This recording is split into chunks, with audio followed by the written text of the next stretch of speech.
नमस्ते फ्रेंड, सर्व ज्ञान में आपका स्वागत है। श्री कृष्ण ने बताया तुलसी के पास रोज दिया जलाने से क्या फल प्राप्त होता है। तो चलिए जानते हैं तुलसी में रोज जल चढ़ाने और तुलसी के पास दीपक जलाने में क्या फल मिलता है। एक बार की बात है, देवी सत्यभामा भगवान श्री कृष्ण के पास आती हैं और उनसे पूछने लगती हैं, हे स्वामी, आप नित्य तुलसी को जल देते हैं और देवी रुक्मणी नित्य तुलसी के पास दीपक जलाती, इससे पीछे क्या कारण, क्या रहस्य, कृपया आप मुझे तुलसी को जल देने और तुलसी के पास दीपक जलाने का महत्व सुनाइए। भगवान श्री कृष्ण कहते हैं कि हे देवी सत्यभामा, तुमने अत्यंत महत्वपूर्ण प्रश्न किया है। देवी तुलसी लक्ष्मी का ही अवतार है। देवी तुलसी भगवान विष्णु को अत्यंत प्रिय है, इसलिए यह मुझे बहुत सबसे अधिक प्रिय है।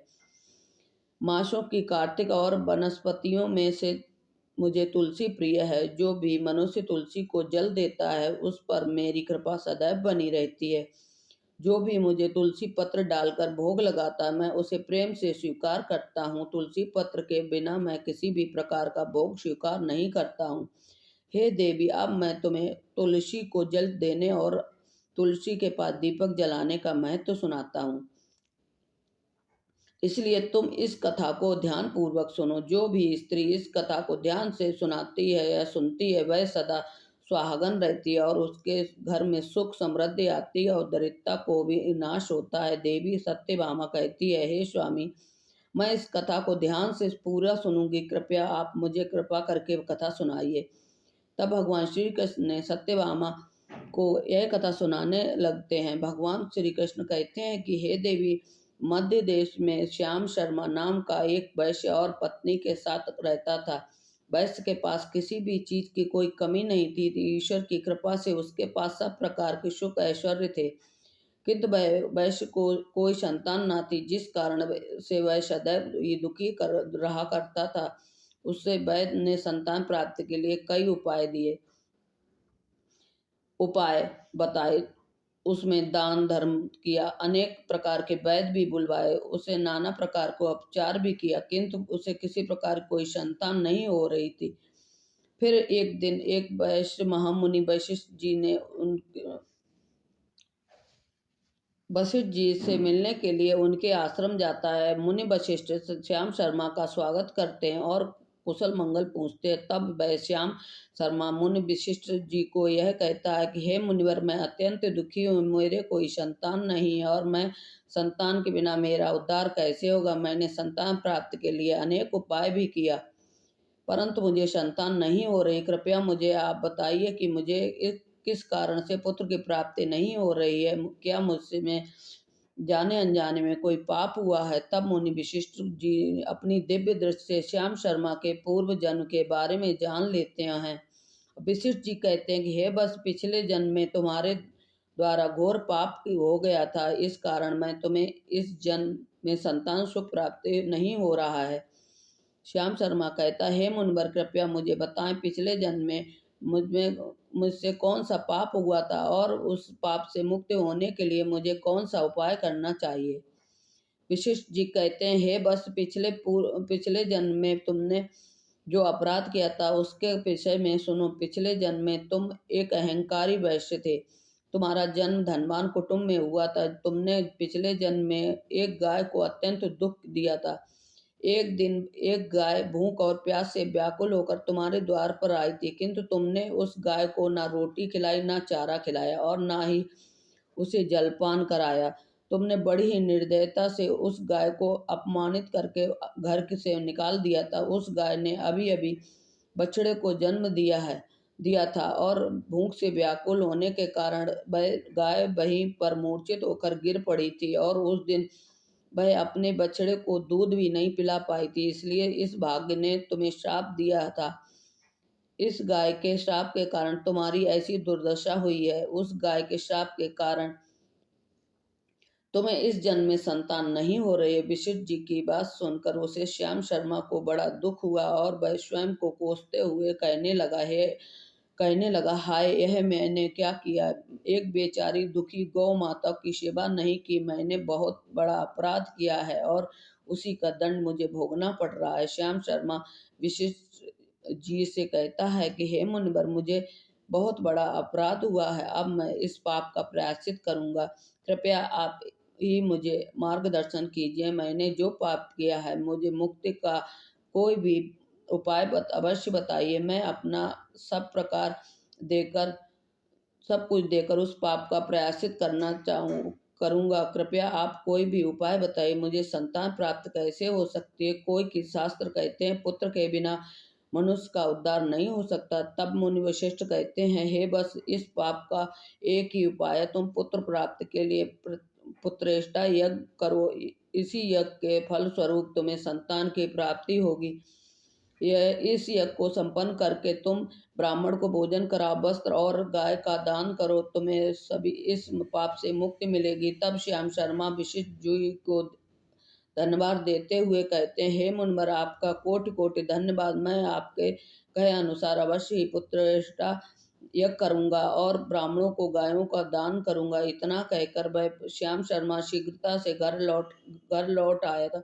लौट आता है और अपनी पत्नी को सारी हकीकत सुनाता है। फिर वे दोनों ही पुत्रेष्ठा यज्ञ की तैयारी करते हैं। अनेक ऋषि मुनियों को निमंत्रण देकर वह श्याम शर्मा पुत्रेष्ठ यज्ञ कर संपन्न कराता है और उन ऋषियों को, मुनि ब्राह्मणों को गाय का दान कराता है। यज्ञ के संपन्न होने के पश्चात यज्ञ में आग से अग्निदेव प्रकट होते हैं और श्याम शर्मा से कहते हैं, हे श्याम शर्मा, आज तुम्हारा यज्ञ सफल हुआ और तुमने पुत्र प्राप्ति के लिए यह यज्ञ किया था, इसलिए तुम्हारे मेरी कृपा से पुत्र की प्राप्ति होगी। किंतु तुम्हारे पुत्र की आयु केवल 18 वर्ष ही होगी और 18 वर्ष समाप्त हो जाने के पश्चात तुम्हारे पुत्र की मृत्यु हो जाएगी। इतना कहकर अग्निदेव अंतर ध्यान हो जाते हैं।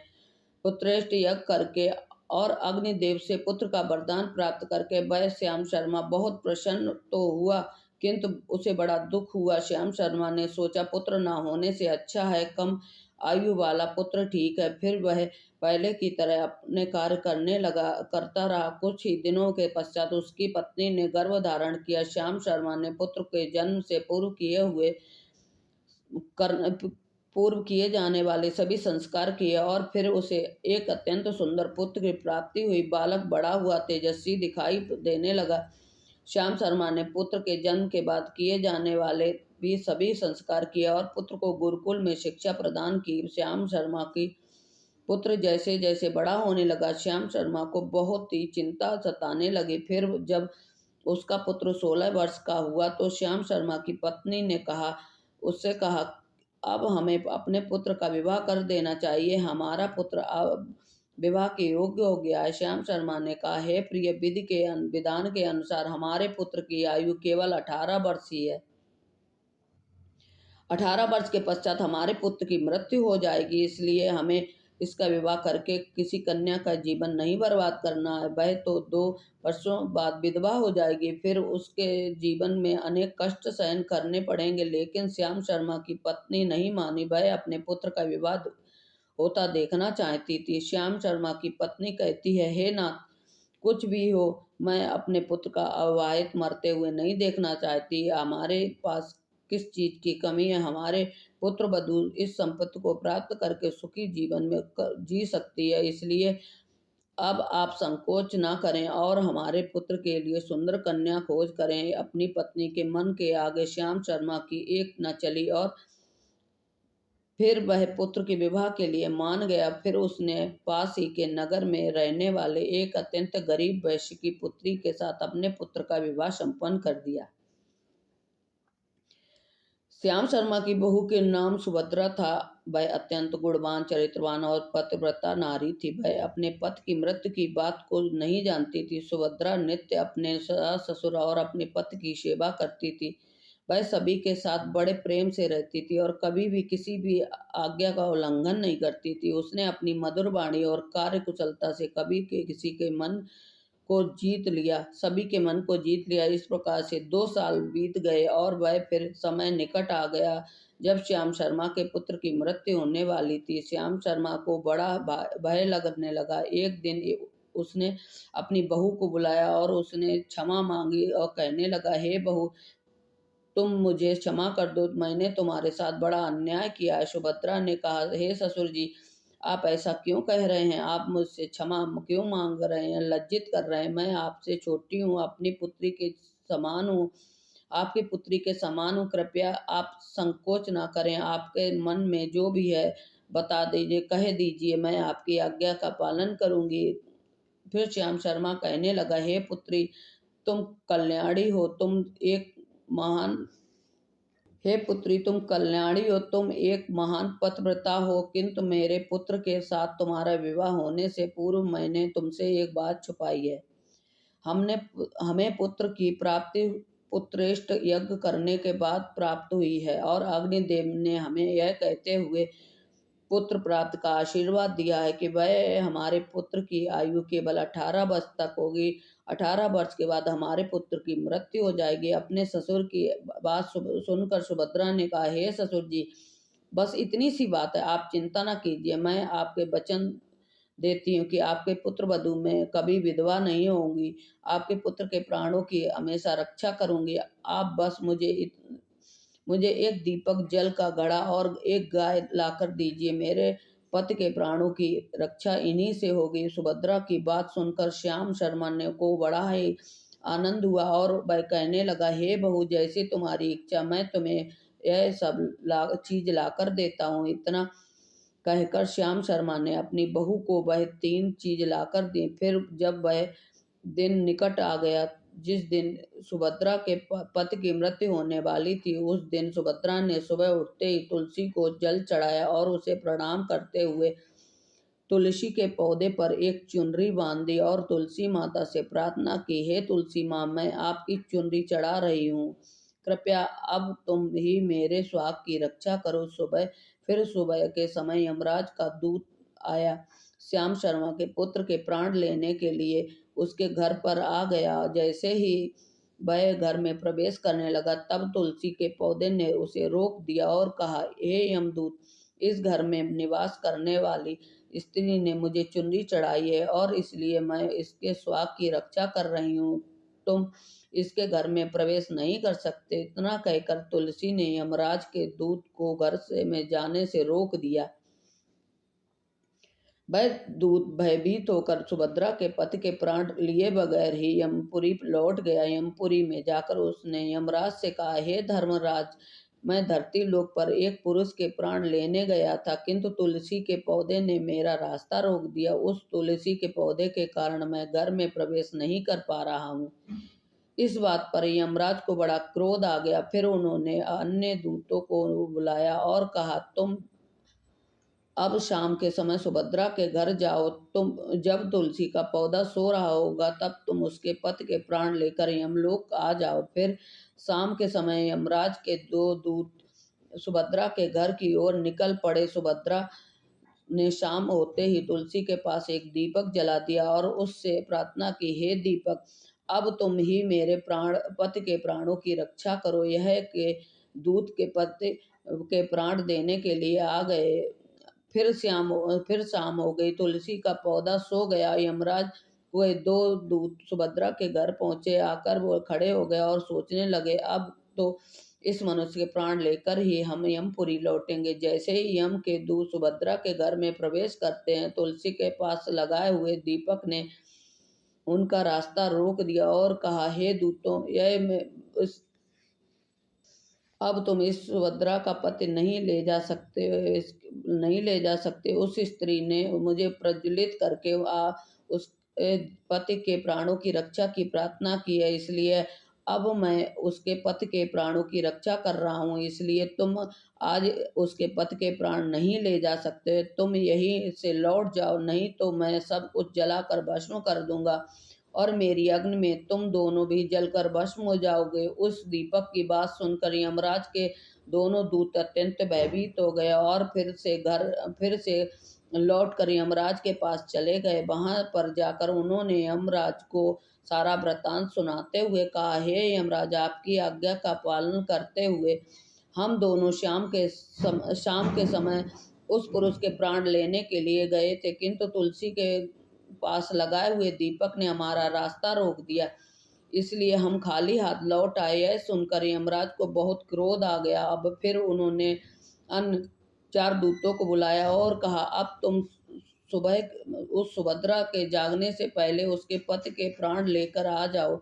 यमराज की आज्ञा सुनकर दूत सुबह सुभद्रा के घर की तरफ जाने लगे, लेकिन उधर सुभद्रा ने रात को ही घर के दरवाजे के सामने जल से भरा हुआ एक लोटा रख दिया था और उससे प्रार्थना की थी कि मेरा पति की रक्षा करो। यम के 2 दूतों मेरे पति के प्राण लेने आ रहे हैं, अब आप ही मेरे स्वास्थ्य की रक्षा करो। इतना कहकर वह सुभद्रा सोने के लिए चली गई। उधर यम के दूत सुबह सुभद्रा के जागने से पहले उसके घर पर पहुंच गए। जैसे ही वह घर के अंदर प्रवेश करने लगे, तब उस लोटे के अंदर भरे जल ने कहा, तुम रुक जाओ, अब तुम इस घर में प्रवेश नहीं कर सकते। यह घर अब मेरी सुरक्षा में है। सुभद्रा के पति के प्राण तुम्हें लेकर जाने से नहीं दूंगा। अगर तुमने ऐसा प्रवेश किया तो मैं नरक की अग्नि का बुझा दूंगा, जिसमें सारा नरक लोक डूब जाएगा। यह सुनकर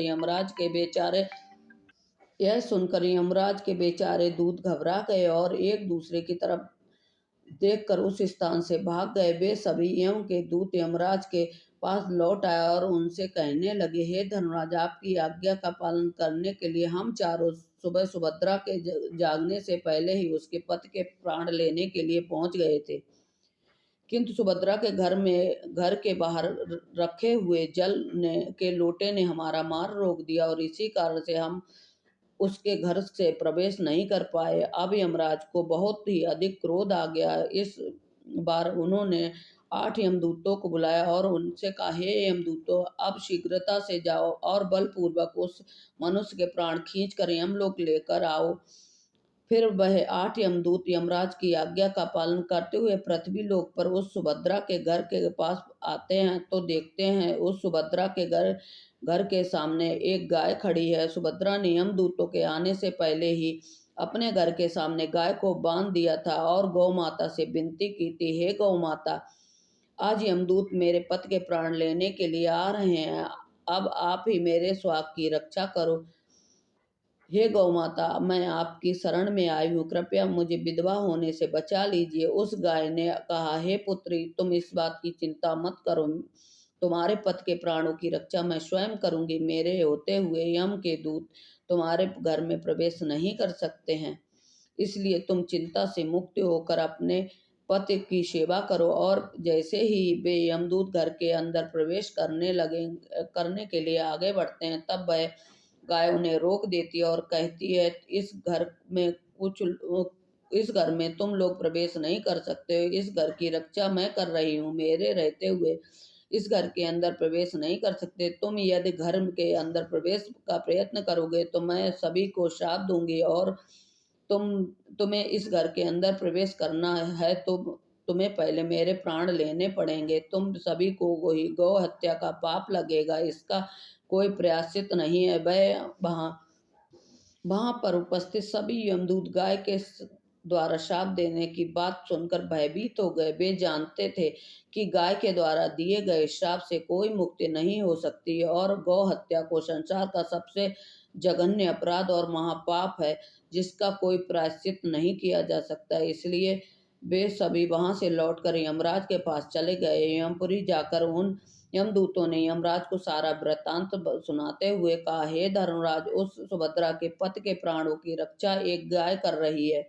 उस गाय ने हमें श्राप देने की बात कही, इसलिए हम सभी भयभीत होकर वहां से लौट आए हैं। हम में गाय का सामना करने की शक्ति नहीं है। उन यमदूतों की बात सुनकर यमराज आग बबूला हो गए और स्वयं भैंसा पर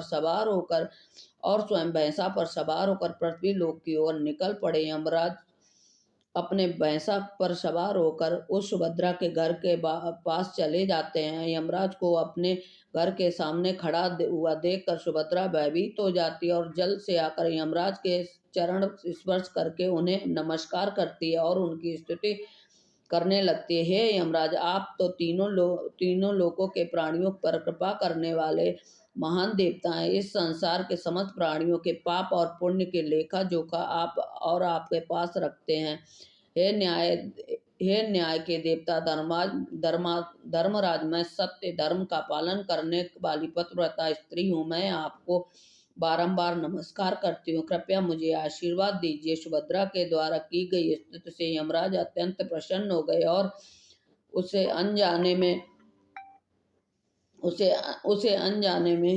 में ही सदा सुहागिन रहो का कहकर आशीर्वाद देते हैं। फिर जब यमराज सुभद्रा के पति के प्राण ले जाने के लिए आगे बढ़ते हैं तो सुभद्रा कहती है, हे धर्मराज, आपने अभी तो मुझे सदा सुहागन रहने का आशीर्वाद दिया है और अब मेरे पति के प्राण ले जा रहे हैं, इससे तो आपका आशीर्वाद झूठा साबित हो जाएगा। यह सुनकर धर्मराज रुक जाते हैं और सुभद्रा की ओर देखकर मुस्कुराने लगते हैं। सुभद्रा के निर्मल हृदय और अपने पति के प्रति समर्पण भाव को देखकर यमराज अत्यंत प्रसन्न हो जाते हैं। सुभद्रा की ओर देखकर यमराज कहते हैं, हे पुत्री, आज तुमने साक्षात मृत्यु को ही अपराजित किया है और तुम्हारे पतिव्रत धर्म से अत्यंत प्रसन्न हूँ। अब मैं तुम्हारे पति के प्राण छोड़ देता हूँ, तुम्हारी जो भी मनोकामना हो वह मुझसे मांग लो। तब सुभद्रा ने कहा, हे धर्मराज, मैं अपने पति के लिए 100 वर्ष की आयु मांगती हूँ। मेरे लिए मेरे पति ही परमेश्वर है। मैं अपने पति को छोड़कर जीवित नहीं रह सकती, इसलिए आप मुझे यही वरदान दीजिए। तब यमराज प्रसन्न होकर कहते हैं, तथास्तु। यह कल्याणकारी। आज से जो भी स्त्री अपने घर के सामने तुलसी का पौधा लगाती है, तुलसी के पास शाम को दीपक जलाती है, जिस घर के सामने गाय होती है और जो स्त्री अपने घर के सामने जल का लोटा रखती है, उसके घर में कभी मेरे दूत प्रवेश नहीं करेंगे। इतना कहकर यमराज उस स्थान से अंतर्ध्यान हो जाते हैं। भगवान श्री कृष्ण कहते हैं, हे देवी, इस प्रकार से उस सुभद्रा ने अपनी पतिव्रता धर्म का पालन करके उसकी मृत्यु को टाल दिया था। इसलिए जो भी स्त्री अपने घर के सामने तुलसी का पौधा लगाती है, रोज शाम को तुलसी के पास दीपक जलाती है, उसके घर में मृत्यु प्रवेश नहीं करती है। जिस घर के सामने गाय बंधी होती है, उस घर में कभी भी दरिद्रता नहीं आती है। जो स्त्री अपने घर के सामने जल से भरा हुआ लोटा रखती है, उसके घर में कभी भी शोक नहीं होता है। तो दोस्तों, इस प्रकार से भगवान श्री कृष्ण ने देवी सत्यभामा को तुलसी के पास दीपक जलाने का महत्व सुनाया। जय श्री कृष्ण। श्री कृष्ण। तो दोस्तों, आपको यह कथा कैसी लगी, कृपया कमेंट करके जरूर बताएं। अगर आपको हमारा वीडियो पसंद आए तो उसे लाइक कीजिए, मेरे चैनल सब्सक्राइब कीजिए और ज़्यादा से ज़्यादा शेयर कीजिए, ताकि आपको हमारी कहानियाँ हमारा सबसे पहले पहुँचे। तो आज के लिए बस इतना ही। Thanks for watching.